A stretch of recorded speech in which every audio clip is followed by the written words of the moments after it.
So what can I tell you? What would you like to know? Like blues, jazz.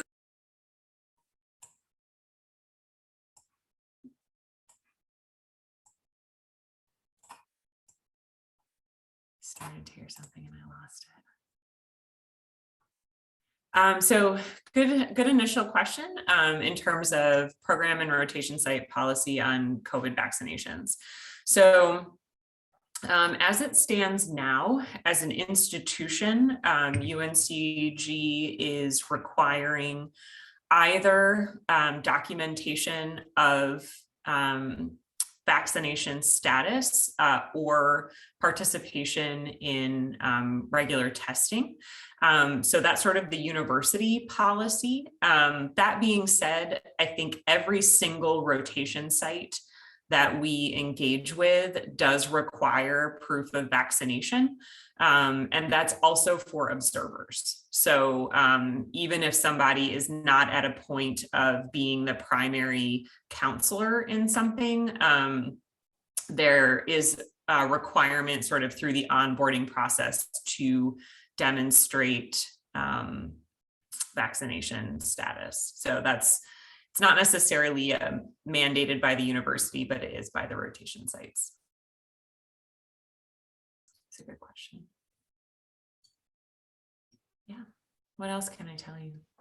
So whenever I've talked to people who've recently graduated from genetic counseling schools, something that they noted in differences between the schools that they were applying to and interviewing at was that some schools take a more educational route towards training counselors, and others take more of a psychosocial route towards training.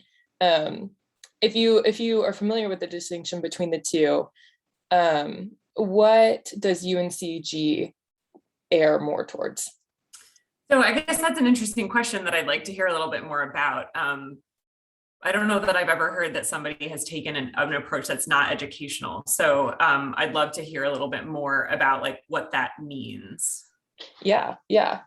So I think the way that I understand it, and I'm still trying to figure it out, is that the way that the different schools teach their students is either the educational would be more teaching how to understand the genetics and really focused on the science side. And then a psychosocial approach would be more kind of learn the science on your own, but more simulations and practicing with the counseling part. Okay, I see. So more of a an in-classroom emphasis on molecular concepts than, because certainly I think everybody's got to teach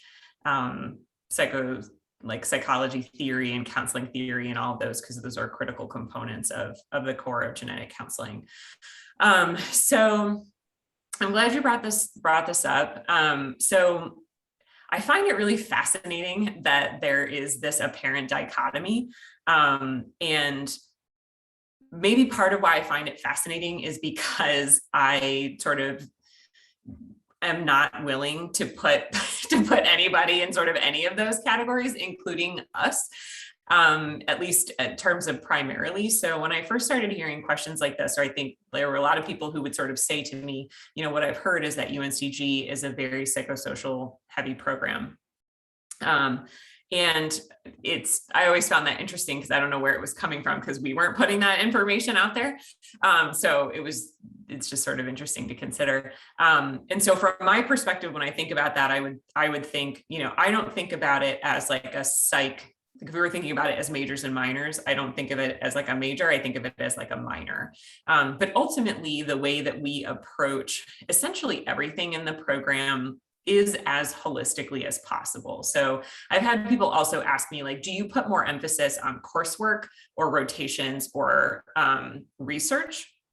And there's absolutely no way that I could say any one of those takes precedence, because they all have equal importance. And you really can't have one of those without the other.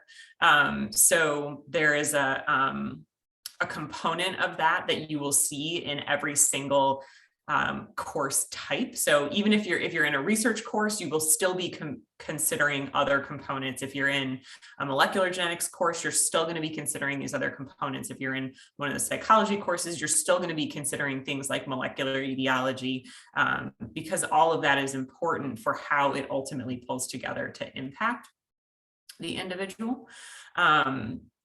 If what folks are referring to when in talking about this has to do a little bit with some of the lens and some of the almost like extracurricular emphasis, then and like are sort of making these like broad generalizations about these categories, then I would say we lean a little bit more towards the psychosocial or holistic components, because one of the big things that we have as a programmatic value is the development of the person and the professional simultaneously. And so if that lands us in this psychosocial category, then okay. It's a very firm belief of mine and ours that, you can't separate who you are from the work that you do as a genetic counselor. You are always you, no matter where you go, whether you're in a clinical space or a research space or a public policy space or an industry space. And so it's important that there is attention that's paid to you as a person and you as a professional. And so certainly that lens and an emphasis on reflection is something that you'll see throughout the program. We all know that there is an increased rate of things like burnout and compassion fatigue in helping professions. And some of the ways that have been demonstrated through the literature in terms of combating and staving off burnout and compassion fatigue are things like resilience and mindfulness and growth mindset. And we absolutely talk about all of those things because it's important to be a healthy self in order to be that in the profession. So maybe that's what they're referring to also. And I'm also okay about that and that perspective. I think we don't do ourselves any favors as a field if we try to separate out sort of the person and the professional in that way. Yeah. So there's a question about rotation sites, and I would absolutely be happy to talk about that. So let me see if I didn't put all the sites in here, but did sort of start pulling some of this together. So we have rotation sites, we have relationships with, let's see if it works. Yeah, there we go, all across North Carolina. So we have close relationships with all of the major medical centers in the state of North Carolina. That's something that as not a native North Carolinian, I didn't really understand or appreciate as much as when I started here and started to realize how just widespread the interest was across the state and the degree of investment from practitioners across the state who were interested in working with our students is really incredible. It makes me speechless, obviously, even just thinking about it now. And at this point, I'm still very thankful for it. So during the academic year, we try to keep folks closer to Greensboro, which is central in the state, if you're not familiar. And so that means that rotations occur in Greensboro through the Cone Health System, in sort of a little bit to the west in Winston-Salem. So that's at Wake Forest Baptist, as well as Novant has a hospital site in Winston. Chapel Hill or the University of North Carolina, Chapel Hill, which is in Chapel Hill, and also Duke, which is in Durham. Those are sort of our primary academic year rotation sites. And then during the summer, that really gets much more wide open. So for folks who want to stay in North Carolina, some folks will go to Asheville, to the mountains, very beautiful, strong plug for that. Some folks will go to Charlotte, particularly if they have family in Charlotte or they know they might want to work in Charlotte afterwards. We've also had sites on the East Coast in Wilmington. And then if folks say, either I'm not from North Carolina or I think I want to work somewhere outside of North Carolina, then we're happy happy to work on an individual basis to send you where you want to go. Whether that ends up being an in-person rotation or like a telehealth rotation depends a lot on the available sites. We are always in contact with the training programs that are close to the other sites, so that and we work with programs that want to have folks who are rotating in North Carolina. So there's a lot of communication that happens, but we're happy to set people up. And we've had people rotating all across the country. And we've also had some folks who've rotated internationally as well. That is generally in the summer because the coursework is a lot lighter. There's really only one course in the summer, and that primarily wraps before clinic really revs up so that there's not too much overlap, and it does allow for that type of travel. So that's that piece. And I also thank you for bringing up the question about lab rotations. So we do have a standard laboratory rotation.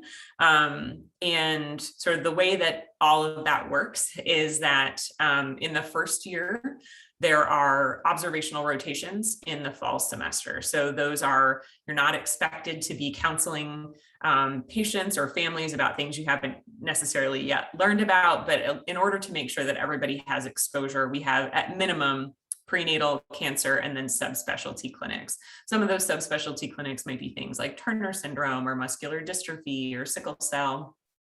Some of those clinics have genetic counselors associated with them, and some of them don't. So it also allows for sort of some cross comparison of, you know, what do multidisciplinary teams look like? What is it with regard to different structures, what is the benefit of having a genetic counselor, where are places where maybe genetic counselors aren't necessarily needed, et cetera. And then in the spring of the first year, those are introductory research or introductory rotation experiences. So those often like pedigree taking experiences and doing some introductory roles across all subspecialty, like the primary subspecialties. And then the full-time rotations start in the summer between first and second year. And there are 5 7-week rotations. So in general, that it's about 2 to 3 days a week across those 7 weeks. Everybody within that group of 5 gets at least 1 prenatal, 1 peds and adult, and 1 cancer.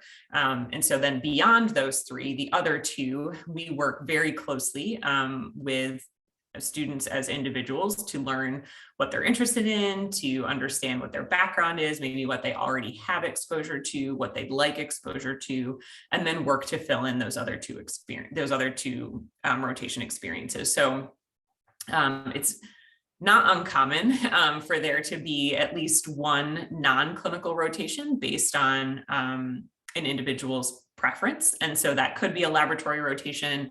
It could be a combination laboratory research rotation. It could be a public health rotation. There's a whole sort of wide variety of what that can look like. Or sometimes people will say, I want another cancer, I want a multidisciplinary, I want, you know, subspecialty, and we'll work with folks to sort of get to do all of that. Some of our laboratory rotations occur with LabCorp, since LabCorp is in North Carolina. Some of them are in conjunction with labs that are not in North Carolina, and then also labs like within hospital systems. So we have a joint research and laboratory, which is really kind of like a lab utilization management rotation, and that is in partnership with the folks at UNC. Yeah, good question. There is a question about flexibility with regard to electives and research. So the short story on electives is that everybody needs to complete at least 1 3-credit graduate level elective, and that is primarily student choice. We ask for some feedback about that and to talk about what it is that you have found that you think would be helpful in your background. And I've got a pretty wide perspective on things that relate to genetic counseling. So generally, as long as somebody can tell me this is how I think that this would benefit me in my educational experience, then absolutely, we're happy to support that. Some students want to take more than one elective. You're welcome to do that as long as everything seems like it's going well. And so sometimes people will take extra electives in the summer or in the second year. Often people take them in the spring of the first year, but it doesn't have to be then. It just has to be in order to receive graduation clearance. We also now, within our sort of research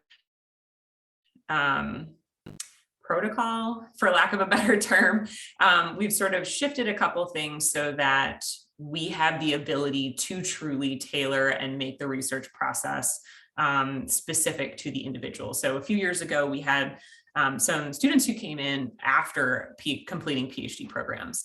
And what we realized was that the way that the research process was defined to the university, it didn't allow for really any flexibility. And that wasn't really working for us because we tried to make things as personalizable as possible. So we sort of made a couple shifts where everybody starts out now. We've sort of combined a couple of courses so that in the fall of the first year, there's this course that you'll see on our website that's called like Introduction to Research Methods and Genetic Counseling Literature. And what that is a combination course that sort of talks about different overviews of research methodology to make sure, again, that everybody's on the same page, and then application specifically to the literature in genetic counseling. So one of the big challenges that genetic counselors face is that we are asked to be both producers of research and consumers of research. And there are very few other fields that are asked to do both of those things. And we are being challenged to do well in both of those arenas. So what this course does is really sets up the foundation for both of those things. And then in the spring, there's the opportunity to do anywhere from a 1 to 3 credit research elective. So if somebody comes in with a ton of research background, you don't need to go through a standard sort of quantitative research methodology course. Instead, there may be something else that would be beneficial to the development of your project. And so you would work one-on-one with Rachel Mills, who is our faculty advisor who oversees all of the capstone and research coursework to determine what that is. And it may also be an independent study. So we have the ability to do that as well. And that is also sort of in the spring of the first year. So with regard to where the topics come from, we do not assign anybody topics. We start conversations really early on with folks about what are they interested in, what are they passionate about, what have you done before, what is it that you've read or encountered that you'd like to know more about. And then if there's somebody who so for example, one of our current second year students was particularly interested in working with adolescents in a cancer population. And we just happen to have somebody within our team for whom that was a primary point of research interest. So we connected those two to say, hey, is there a project that might be valuable to work on? Here's the general scope, and or would you be willing to be on the students committee, depending on how that sort of goes. So we do a lot of connecting and networking to develop research mentors, but we don't assign students to research projects. We do have a capstone, so it's a capstone format. And the capstone format really essentially allows us the flexibility to do almost whatever we want. So coming back to this question about sort of like the educational focus versus some other things, depending on where certain programs are housed within an institution, there may be an increased focus on a traditional thesis project versus some other type of format. And one of the reasons why we sort of moved away from a traditional thesis is because for those of you who have done it, you know that you go through all this work and then you take this 100 and something page document and you put it in a nice leather, binding, and then it sits on a shelf. And that is just not going to help. It's not going to help. It's not going to help patients. It's not going to help the field. It's not going to advance knowledge. And so if we're going to ask folks to go through the process of going through a research protocol, we want to make sure that there's some way to help fill the gaps in the literature. So for folks that do some of the what would be traditionally considered non-traditional capstone projects, things like we had a student in 2020 who wrote a children's book for parents of children with Turner syndrome that was really specific about how to talk to your child about the associated infertility with Turner syndrome. And the idea for that came from the literature. So we start in the literature and sort of go through this process. And then she ended up doing focus groups with families to make sure that what she was doing was truly meeting the need. And then the final product is a manuscript regardless. So she's got a book and a manuscript, but it allows us to sort of be multiple steps closer to publication. So that that's something that if you are interested in doing, and we're going to increase the encouragement for publication moving forward, that you're sort of already there. So just something to think about. I think sometimes when people see capstone, they think, I don't know, it's froofy or something, but it is certainly something that is based in the literature. So that's an important piece. That's a good question. Question about the structure of classes and rotations. And that's a great question. Where do I have that? So many of the classes are structured around so that you can have rotations and classes and they don't overlap. So most of this changes throughout the semesters within the program. So first year of the program, courses are really structured on Tuesdays and Thursdays.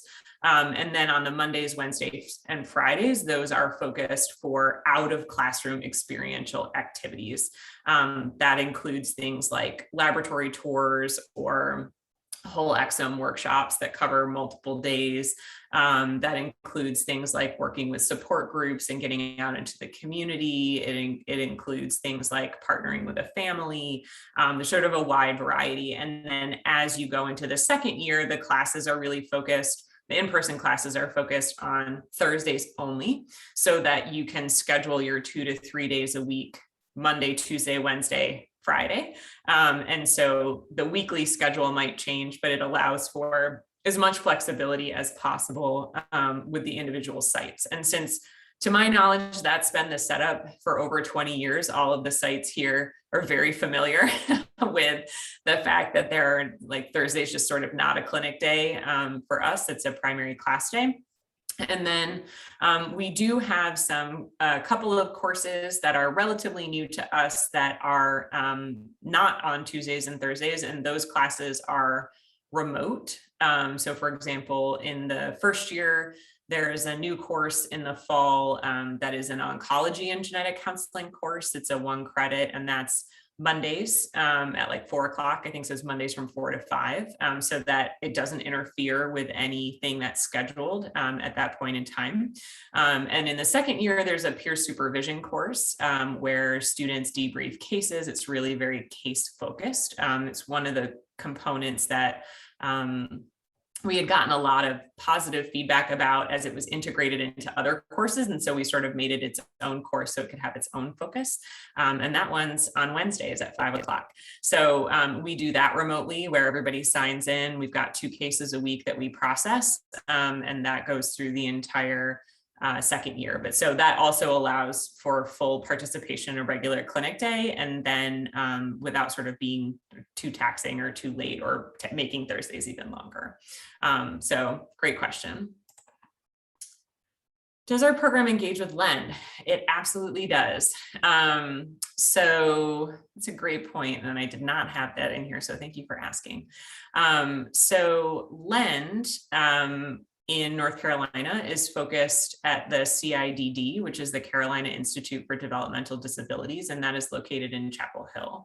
So every year we have 1 genetic counseling student who is a LEND fellow.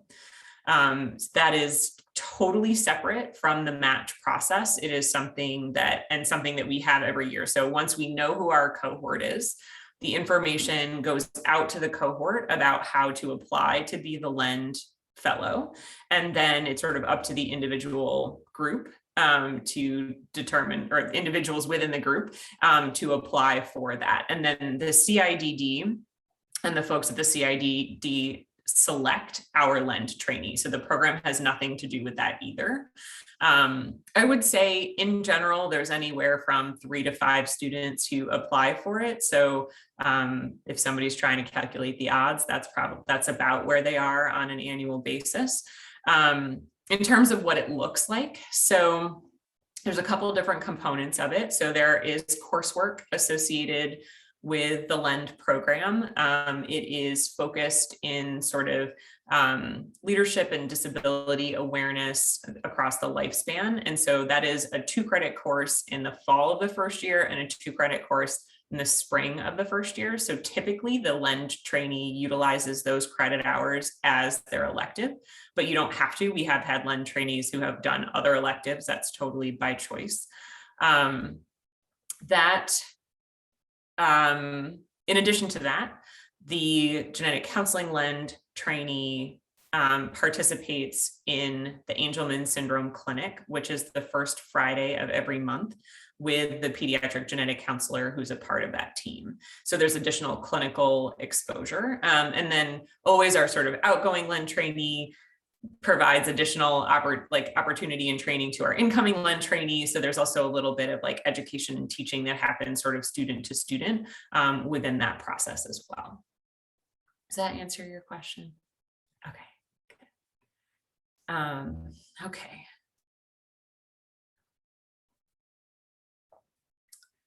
Yeah, so great question about sort of culturally sensitive and ethical genetic counselors in the mission statement. Absolutely.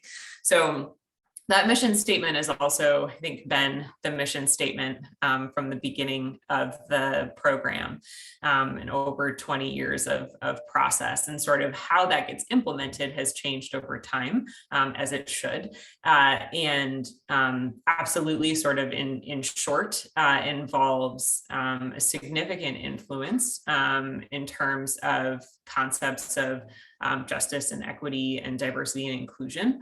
One of the big things for us at UNCG is not sort of limited to this JEDI component that NSGC has been talking about, but like really truly moving toward a community of belonging. And I actually find it really interesting that I was a little surprised, to be honest, that we sort of stopped at inclusion, because I think really belonging is really what we should be aiming for and working toward creating. So community in general is a huge component of the genetic counseling program, and that both goes for the interaction of individuals within the program to the community at large, but also the community within the program. So there are components of this, and I think one of the things we're trying to do is change a little bit of the mission in that, like, cultural sensitivity, yes, sort of as a foundation, but ultimately one of the things we talk about with students starting in orientation is an approach of cultural humility, in that, you know, none of us should consider that we will ever be done learning about each other and learning about processes and understanding as things change, there will be different needs or different things that come to light that will and should require our attention and a different building of skills. And so we have this influence all throughout probably every single course, sort of like we were talking about earlier. You can't separate these things. I think traditionally in genetic counseling education, there were these sort of subcomponents, almost like little chains of islands, and everything is being as integrated as we can as topics come up. And so that's also multifaceted. So there's of course a lot of very appropriate focus on things like ancestry. and sort of ancestral background. But that's not at all where it ends in genetic counseling.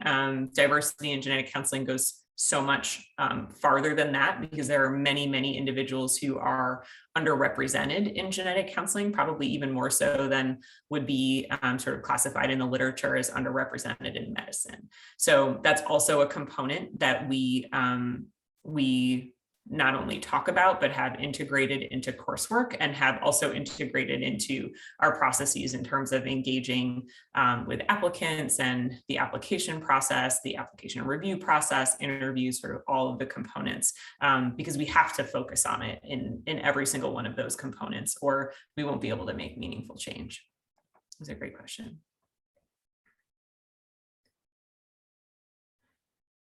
So question about experiential learning and including community engagement and service. Yes, that is, we have one course in particular in the fall where you'll see a lot of that. I think it's literally called genetic counseling in the community.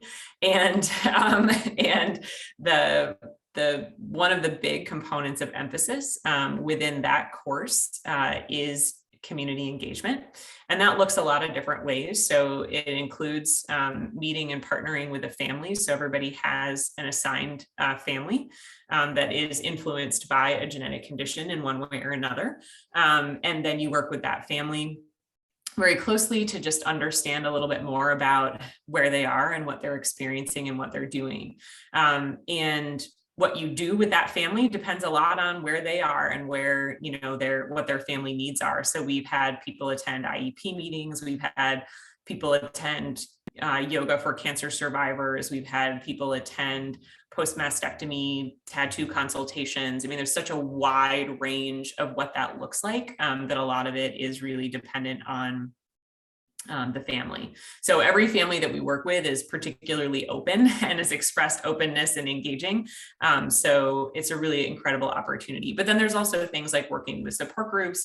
Every year we do volunteer service with the Down syndrome network of Greater Greensboro, and the Buddy Walk is a big thing that a lot of the alumni sort of look back on fondly. We've been working with the Pompeii meetings since the national Pompeii meeting is hosted by Duke. It's the sort of only meeting that is in the country for families with Pompeii. So we've worked with them very closely. Sort of that list goes on. So there's a lot of community engagement within that. And yes, those things get scheduled in the non-class days as well.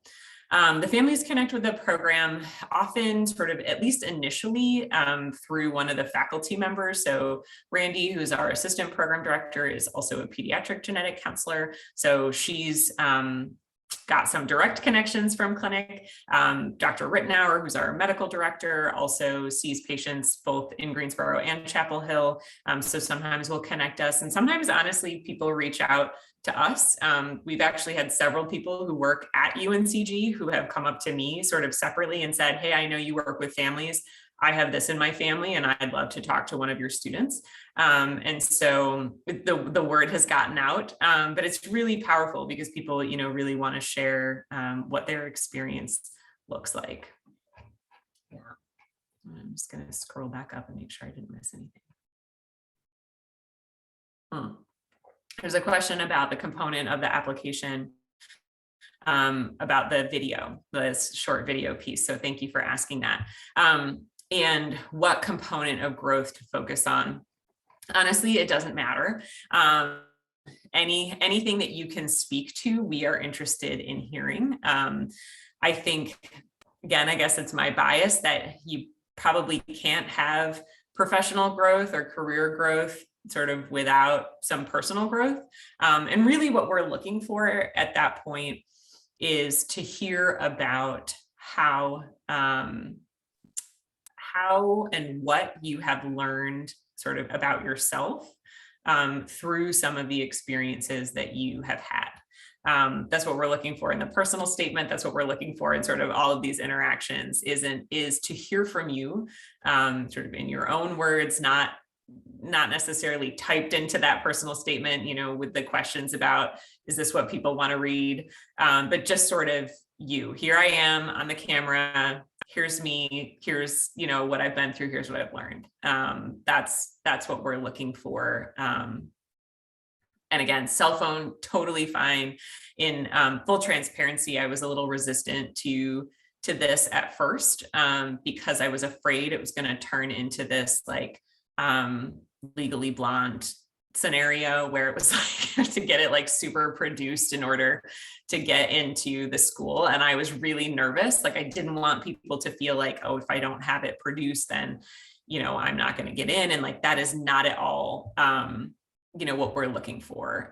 We want to hear from you, and we want it to be as genuine as you can possibly make it, with the understanding that it's part of an application.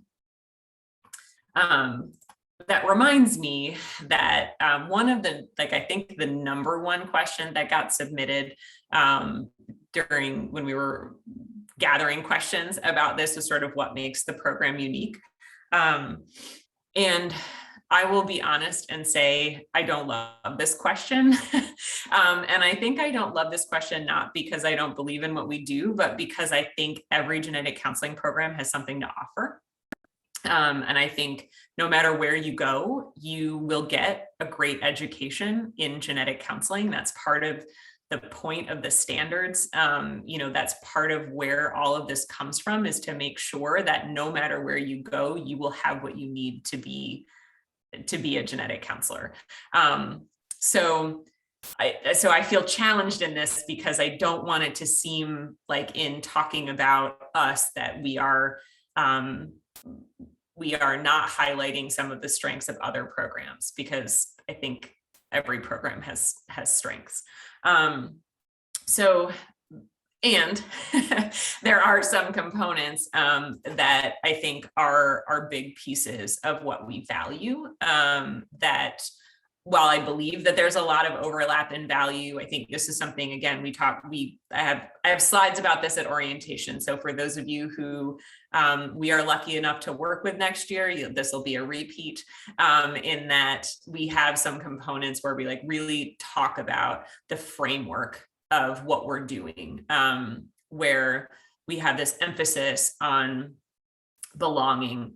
So again, moving sort of beyond the idea of presence and inclusion to true feeling of belonging, with a development on community support. Pervasive support is something that we feel very strongly about, and that is sort of both from faculty and mentors and supervisors to students, but also sort of within cohorts and between cohorts. Graduate school in genetic counseling is hard. It's hard. It's really hard. And we haven't found a way to make it less hard. But one of the things that makes it all, I think, go a little easier is when everybody realizes that we're in it together. And so the creation of that sort of atmosphere is something that's really important to us as well. And then the preparation piece is sort of about process, and that we could never teach you in 21 months every single thing that you will encounter in your career as a genetic counselor. So instead, what our goal is to make sure that you are prepared with process, that you are prepared to understand what do you need to do to navigate this. And that is both external and internal. So not only where are the resources, where are the references, what are the protocols, what are the policies, sort of what are the field-based components, but also, what is it that you need to develop your confidence? Like, what is it that you need to know that you've got everything that you need in order to navigate whatever is put in front of you, and whether that's the day after graduation or 20 years after graduation, where we can't even predict sort of what genetics is going to look like at that time. That's sort of where our emphasis lies. So that piece also, brings up this component of sort of why we're asking for this video and why we put this emphasis in sort of the reflective essay, that we're talking about, going through process. But in order to do that, in order to understand what you bring with you, in order to be of service to other people, you have to sort of do some of your own work. So that's these components of reflection and perspective taking. and community engagement as a whole. So I'll stop sort of on my perspective taking train, but we think it's really important. Perspective taking is really the foundation for empathy. Empathy is a cornerstone of genetic counseling. It is also the foundation for compassion. And I think we could all use a little bit more of that in our days.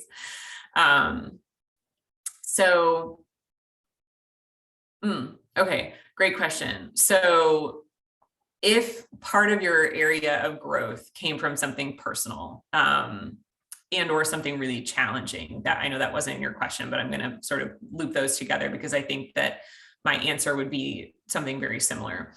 So how much information you share is something that's totally your choice, completely up to you. In no way is anybody required to or should feel pressured to share something that they are not comfortable sharing. So I want to make sure that that's really clear. With that being said, I think there are ways that we can talk about difficult experiences through the lens of what we learned about them, without sort of externalizing anything like blame or distancing, or even the opposite, sort of carrying too much on ourselves, right? So I think you could approach, once you determine for yourself where you think the line is in what you want to share, I would encourage you to focus on some of the after components, right? So there was a really difficult scenario, that I experienced. So let me see if I can come up with something off the top of my head. But so let's say there was something that you experienced in the midst of a semester that was very personally very difficult, a lot of emotional challenge, maybe also some physical challenge, maybe both. And that led to some difficult things that sort of spread, maybe that had impact on course grades, or it had impact on relationships, or it had impact on sort of further personal and emotional health, things along those lines. I think you can speak to that broadly, if that's what you would prefer, to say, I went through a series of experiences, or I went through an experience that it was totally unexpected to me and that I felt really unprepared to handle. And it had a big impact in more ways than I could have anticipated. It impacted my grades. It impacted my, relationships with my friends or my family. It impacted, how I saw myself. And what I learned from that was then that's where you go, right? And say what I learned is, this is these are the things I need to trust in myself, or these are the times when I need to reach out for help, or this is the value of talking to other people, or this is the value of having a system in place. And now, and you sort of continue on, right? Now, if I, am in a position where I'm starting to question XYZ, I've got a system in place. This is what I do at this point that helps me to make sure that I am, taking care of myself physically, that I'm taking care of myself emotionally, that I'm connected with people who are good for me, who can help me to build and grow, or whatever the pieces are. So I think sort of the emphasis on this is what I learned, and this is what I'm doing now as a result of what I learned can cover any of those pieces. I hope that answers your question, Mary. The question of what do I bring in, what do I talk about, and sort of the fine line between things that might seem like tokens or things that are truly genuine and authentic. It can be challenging. I absolutely agree with you about that. And I think I would always try to ask yourself, if I name this specifically, whatever it is, what does that add to my story? And if I don't name it, what is detracted from this? Like, so does the story have the same type of impact? Does it reach somebody without knowing a specific fact? Or does that specific fact like truly completely influence the entire story? I think that might help in trying to determine whether or not to include it. One thing I would recommend is that for those of you who have experience with genetic conditions, either personally or with a family or with a friend or something along those lines, again, focus on sort of the experience more so than sharing things like the underlying genetic mechanism or the inheritance pattern or something along those lines. Like every year we get folks who will put in their personal statement something about, this is autosomal recessive, and autosomal recessive means that, and it sort of becomes like a little bit of a genetics lesson. And we want to hear much more about you than sort of the genetics piece in those scenarios.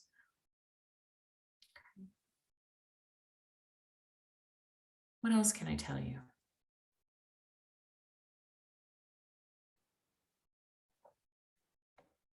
Hi, Lauren. Can you talk a little bit about financial aid or scholarship or sort of assistantship opportunities for the program?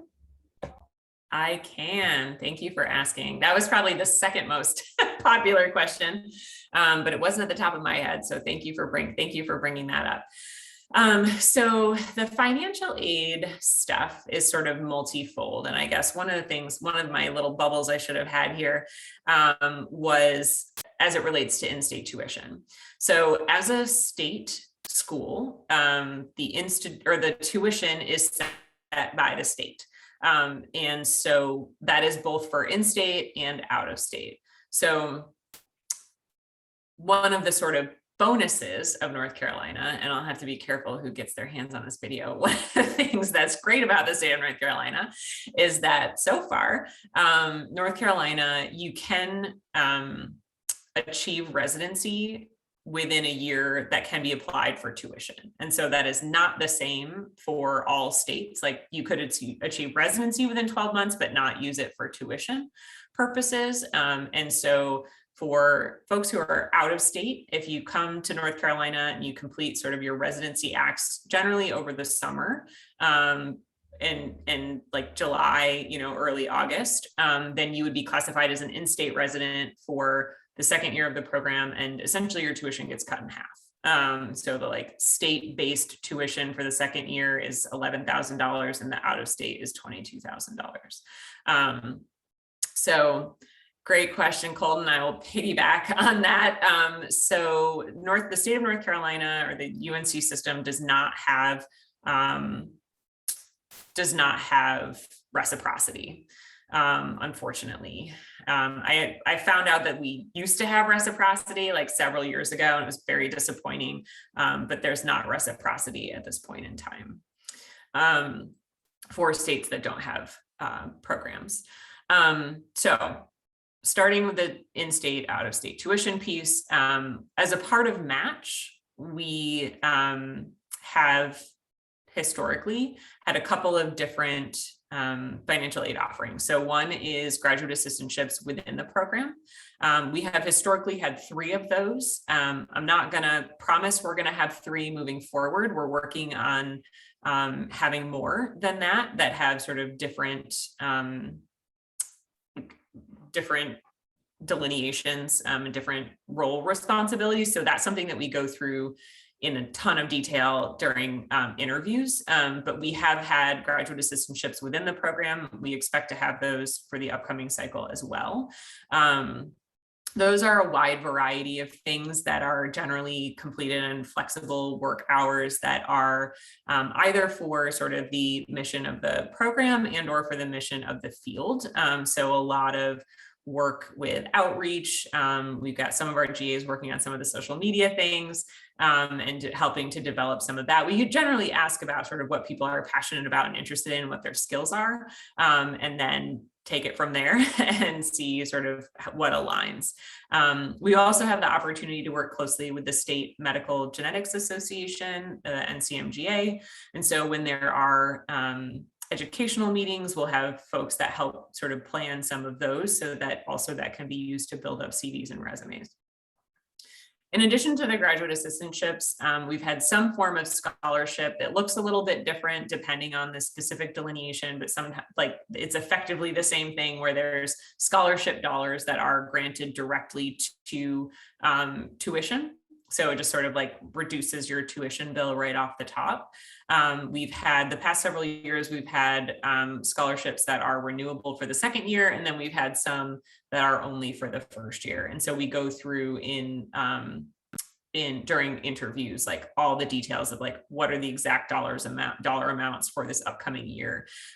Since the state also sets some components of our budget, I don't have the information yet to share. And so unfortunately, I can't sort of be a little bit more specific about that, but it is always our intention to provide as much financial support as possible. And for the past several years, every single person that has matched has received at least $3,000 towards tuition for the first year. So everybody's gotten some amount of money.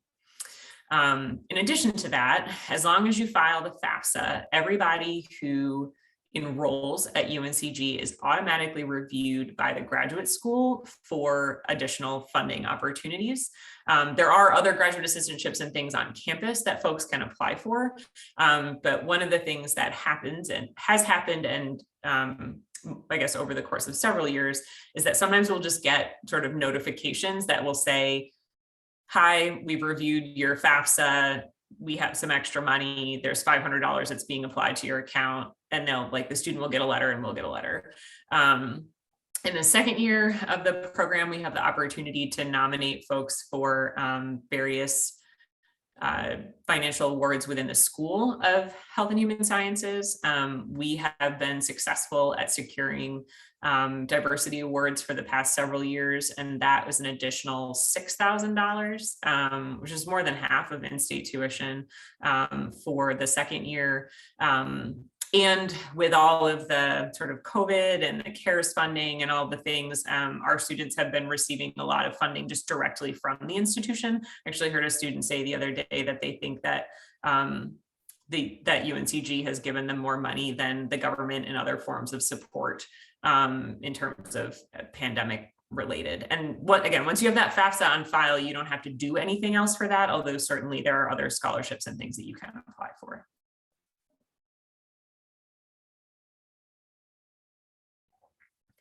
We're running low on time. Are there any other questions? Is there anything any major things I didn't cover, or anything I can tell you? Going back to the video, if you talk about an experience in your personal statement that was formative to your growth, is it okay to talk about that in the video as well? Absolutely. Absolutely. Colton, that's a really good question that I don't know the answer to, but you send me an email, I will connect you with our graduate school person who can answer that. Great question about interviews. All interviews are going to be virtual for this upcoming year, and we're doing interviews in two parts for this upcoming year. So the first is essentially like a first round phone interview. That's a 15-minute short interview with a faculty member where there's just like a couple of very specific questions. And then that gets reviewed by the admissions committee, and then the full day interviews get selected from that short interview process. So all of that will be virtual, so that there is no travel cost or anything along those lines. There's a question about what advice would I have wanted before going to graduate school? Oh, that's such a good question. I don't know how much time we have for that. So I think as it relates to graduate school and genetic counseling specifically, I think I didn't realize when I was applying to graduate schools in genetic counseling how different the like atmospheres might be at the different schools. And maybe that sounds silly and maybe it sounds naive. I don't know. It was my experience. So, I think when I was applying to undergrad, I felt like I had a lot of people who would say things to me like, oh, when you go onto your undergrad campus, like you'll know if it's the right place for you. And I don't think I had that. I loved my undergrad, but I didn't like have this like clicking, feeling of like, these are my people.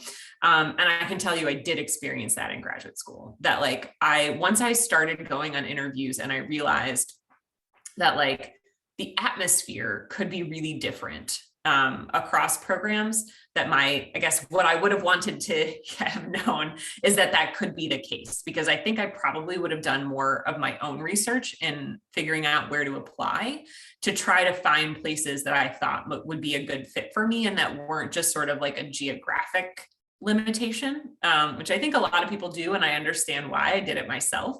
But I think that when you have an understanding or an idea of what you might want, or when you start to sort of get an idea of what the atmosphere at a place is like, that will tell you more about where you're more likely to thrive than a geographic location or some of these like statistics and components that we look at, like rotation setup or what days of the week our class is on. It's like really truly, what type of environment do you think or do you know is most conducive for you, and then making sure that you can sort of align with that. I think that's what I would say about that. Yes, I am. We are absolutely still meeting and talking to prospective students.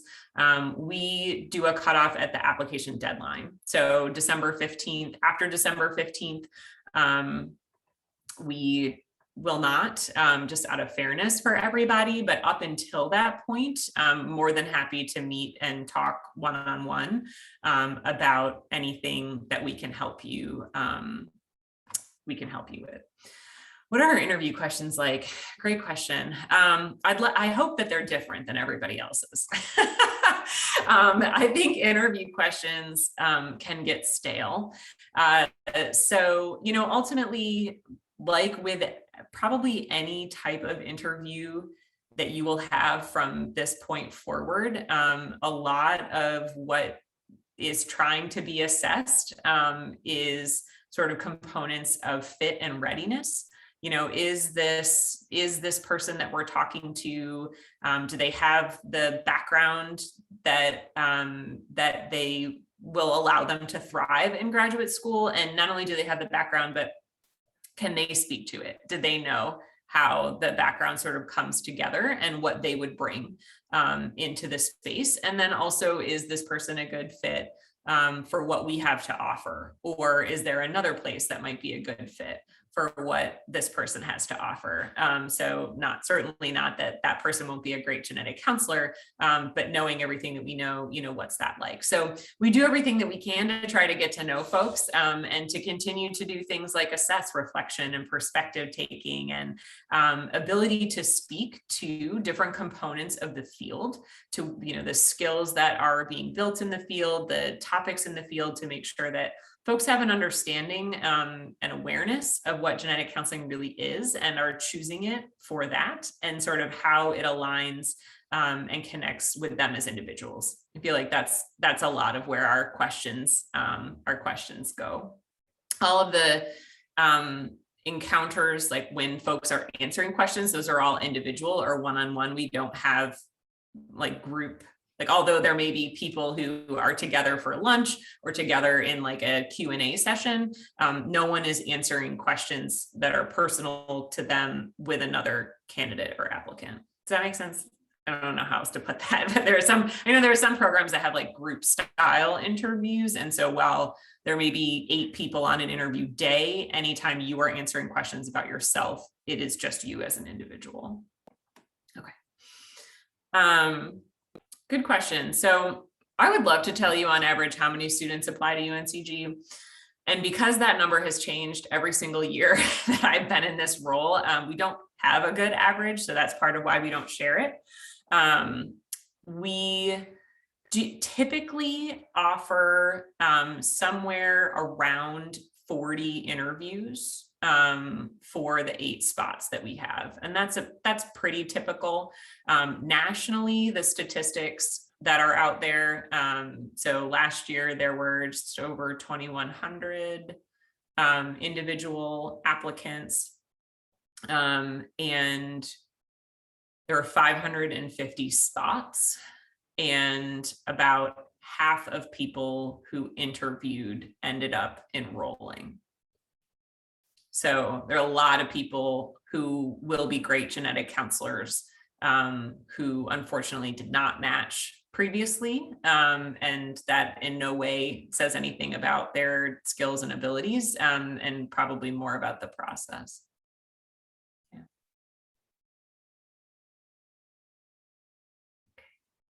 I know we are at time. Probably everyone would love to get dinner or do whatever and not listen to me talk. So if there's anything that I have not covered that you still have an outstanding question about, please let me know. You can contact the program, you can email me directly, and we can set up a phone call or a Zoom meeting, or I can connect you with somebody who does have the answer. We are more than happy to keep doing that. I think, we didn't do a traditional open house because we feel really strongly about trying to personalize the information to what you want to know, instead of just sort of putting on some show that you're not interested in. So if there's something that you're still wondering about, please ask us, because we're more than happy to tell you everything that we possibly can. Okay. All right. Otherwise, best of luck to all of you. And I look forward to seeing you as a part of the field at some point in time. And have a great rest of your evening.